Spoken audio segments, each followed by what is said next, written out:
Population d'Owando, je me permets en tant que citoyen engagé et élu du peuple d'Owando en 2017 de m'adresser ici au Parti congolais du travail, ce parti qui semble, avec le recul de l'histoire, n'avoir retenu de la conférence nationale souveraine que la seule date du 10 juin 1991, uniquement parce qu'elle est devenue un jour férié.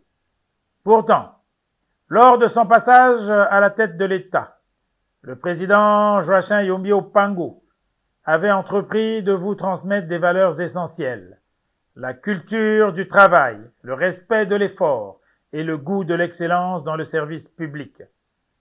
En retour, il fut injustement qualifié de dictateur et accusé de représenter une ligne politique droitière et liquidationniste.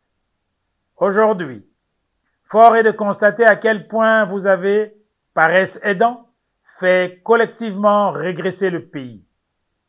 C'est pourquoi je tiens à exprimer publiquement mon profond mécontentement face aux dérives constatées à Owando ces jours, à l'occasion de la cérémonie de décoration du député nommé du parti au pouvoir, prévue ce dimanche 11 mai 2025.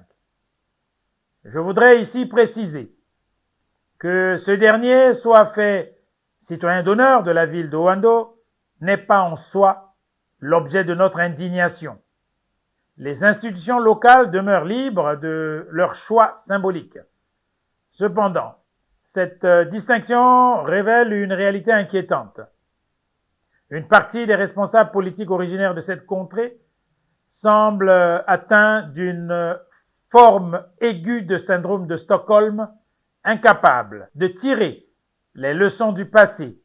Ils continuent de s'aligner aveuglement sur un système qui les a longtemps marginalisés, un système qui a tué nos parents, violé nos femmes, nos mères, nos filles, et les flatte aujourd'hui en raison des échéances politiques à venir.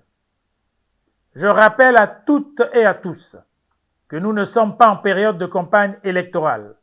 Il est nullement question de soutenir un appel à candidature ou de construire une adhésion populaire forcée autour d'un nom encore non déclaré. Le peuple ne saura être instrumentalisé à des fins partisanes. Il est donc inadmissible qu'Owando, à qui on a tout retiré, soit réduite à un état de ville morte sous prétexte de cérémonie politique.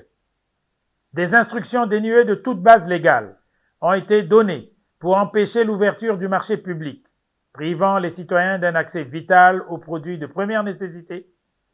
Plus grave encore, les crieurs envoyés par le dit parti ont sillonné les rues de la ville, intimant les habitants de ne pas se rendre aux champs, en forêt ou même à l'église. Cet acte constitue une violation claire des libertés fondamentales de nos concitoyens. En tant que réel élu du peuple en 2017, et je sais que vous vous en souvenez, je lance un appel clair et direct à la population d'Owando. Continuez à vivre normalement. Rendez-vous au marché, cultivez vos champs, fréquentez vos lieux de culte. Que les commerçants ouvrent leur étal, car les pertes subies ne seront jamais indemnisées par ce pseudo-député nommé. Le ciel ne tombera pas. N'ayez crainte, mesdames et messieurs du PCT. Votre aversion pour le travail, votre désinvolture face à la rigueur et votre mépris de la responsabilité ne vous honorent guère. Le peuple congolais mérite mieux que cette gouvernance fondée sur la tricherie, la menace et la manipulation. Nous refusons d'être muselés par des pratiques rétrogrades. La liberté de circuler, de croire et de travailler n'est pas négociable. L'histoire retiendra celles et ceux qui auront choisi la dignité, la vérité et le courage.